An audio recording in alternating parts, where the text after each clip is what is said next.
Hello and welcome. Today our guest is Jonathan Piersma, CFFC fighter. Thank you so much for accepting the invitation for the interview. What can you say in general in like 3 or 4 sentences about your career achievements? Then we will proceed with specific questions, like question by question. What can you say for the introduction, please? Like I said, name's Jonathan Piersma. 2-0 professional. Just fought last Thursday night. Won for CFFC. Both fights been for CFFC so far. Yeah, pretty early in my career, 2-0. So yeah, just getting started. That's pretty much great score to kick off the career. When did you start training mixed martial arts, and which was your first martial art? So I started training about 4.5 years ago. I didn't grow up doing martial arts. I actually played football through high school, college, and then towards the end of my college career, I went with a couple buddies I played football with, checked the gym out. I fell in love with it, and since then, when I was about 20 years old, yeah. So is it hard to transition from football to mixed martial arts? Um, yeah, it's a lot different, but I think there's things that in football help me transition. Hard work.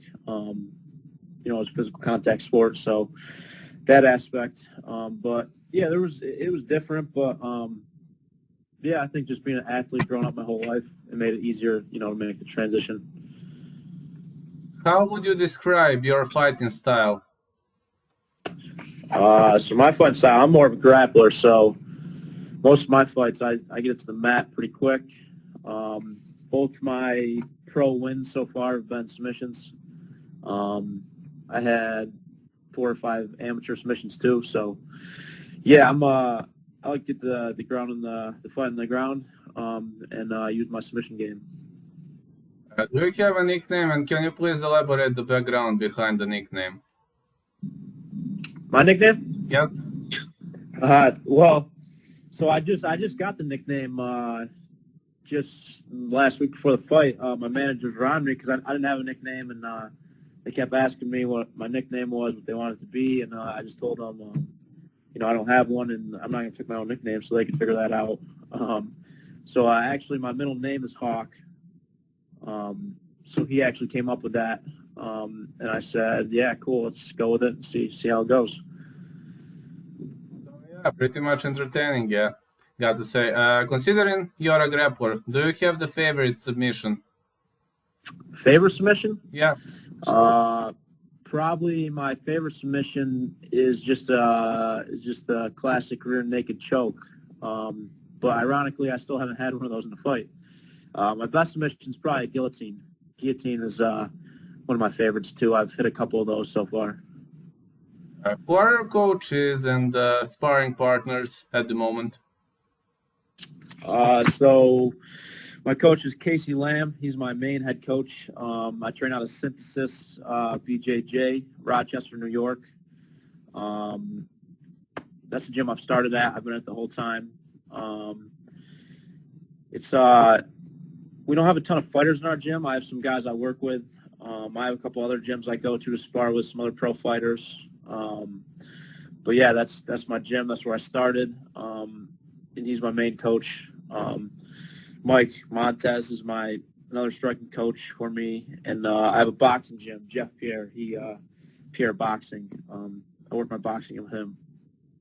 What can you say about your first amateur fight? How did you feel heading into your first amateur fight, considering that you're coming from a different sport? Yeah, so I started training towards the end of my junior year of college. Right when I started, I knew that I wanted to fight. I knew I wanted to do it. So I trained for about a year, and then towards the end of my senior year, I got scheduled for a fight. So I trained for about a year. Got the fight, went in there, ended up getting a submission win in the first round, and I was hooked. That feeling of walking the cage, getting that win in front of all the fans. I was hooked from there. So after I got that first amateur win, I knew that was I want to make a career out of this. That's excellent. You had some battles in your amateur career, but can you pinpoint to the toughest amateur opponent? I had a couple of tough amateur fights. I guess my toughest fight was the one I lost. Obviously, that was my only loss in my career so far. I got caught with a head kick. But I also, probably my toughest overall fight was my last amateur fight. I fought a kid from Long Island. He was the number 1 ranked amateur on the East Coast. I think he was 8-0 at the time. And we actually ended up fighting to a decision, and they actually ended up calling it a draw. I think I won the fight, but yeah, that was probably my toughest fight. That was a good experience, fighting a high-level guy like that, and doing pretty well. It just gave me the confidence to know I was ready to go pro. Yeah, pretty much excellent. For you, I'm asking from your point of view, did you feel that it was a big difference between amateur and professional match? I mean, how did you feel as a fighter? I haven't felt a huge difference yet. It's the only difference really is the 2 minutes longer in the round, the 5-minute round. My first Thursday night went to the second round, so I did my first full 5-minute round. That's a little different. You got to train a little bit different, get a little more ready for those 5-minute rounds compared to 3. But overall, I haven't seen a major difference besides also maybe throw elbows, but nothing major. I haven't changed anything major. Just getting ready for the 5-minute rounds, I would say, is the biggest difference. How did you finish your opponent at CFFC debut, like first fight of yours? CFFC 91, I believe. So, yeah, CFFC 91, I finished with a mounted guillotine. And last Thursday night, I finished with an omoplata. About that mounted guillotine, I mean, guillotine is very easy when you're on your back. But mounted guillotine, many fighters told me that it's very much hard to make it. What do you think about it? It can be tougher to finish, but guillotine is probably my best submission. I use it all the time in the gym. I practice it all the time, so I've gotten pretty good at it. I know how to get it in, how to get the leverage. I used it. A lot of time I use it to pass half guard because he had half guard. I passed. I still had the head. I went to mount, and then I finished it from there. Yeah, it is tougher, but I use it quite a bit in training, so I felt pretty comfortable with it in the fight and finishing it. About omoplata, in your last fight, omoplata is pretty much underrated submission. People rarely go for omoplata. So how did you finish the opponent via omoplata? What was the key? Did you have a special strategy for that fight, or? No, I honestly, I'm not even that really good at omoplatas. I don't do them that often. But so I was in the fight. I was going to go for the triangle. He defended the triangle. So my next plan was I was going to go for the omoplata, but I figured he'd roll and I'd come on top. But so I started setting up and he didn't roll. So I got to the point where I came up and I was able to get my hips out. And once I was able to get my hips out and I was able to sit up and control his waist and not let him roll, I knew that, okay, now I might be able to get this. He didn't roll. It's kind of too late for him. I was able to keep the arm tight, and I just was able to bring it up until he had to tap. So, yeah, it was pretty cool because I never probably would have guessed I would finish an omoplata to win that fight. But, yeah, it was pretty awesome. Yeah, honestly, I'm watching this sport for like 20 plus years. I've maybe seen 10, 12 omoplatas. Haven't seen many of the omoplatas. I actually, we looked it up after. There's only been 2 in the UFC ever. And we actually just found out the other day that it was the second one in CFFC history. It happened one other time. Who was the first?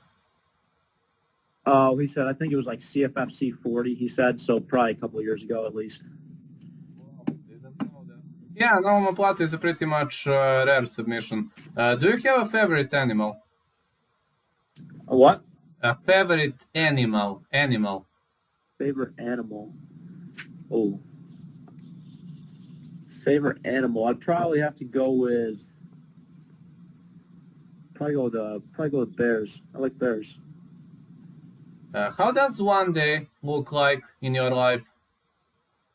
One day, so my normal schedule is I wake up at about 5:30, go to the gym. I do my strength and conditioning. Then I go to work at like 7:45. I work 7:45 to about 4. Get out of work, go home, have a snack, a little meal. Then I'll head to the gym around 5 or 6, depending on the day. And then I'll be at the gym probably till 9:30 most nights. Come home, eat something, go to bed, and repeat. So, pretty busy. Yeah, pretty busy schedule. What are your plans for the future? Considering you are fighting in CFFC, that's pretty much good springboard to some better promotions, I guess. Yeah, no, CFFC is great. It's one of the best regional promotions out here where we're from. Yeah, probably planning. I'm gonna hopefully keep fighting for CFFC. I want to get back in there probably July-ish time would probably be a good time. But yeah, just keep getting fights with CFFC, keep winning, and if I just keep winning, eventually I'll get my opportunity at something bigger. Yeah, outstanding.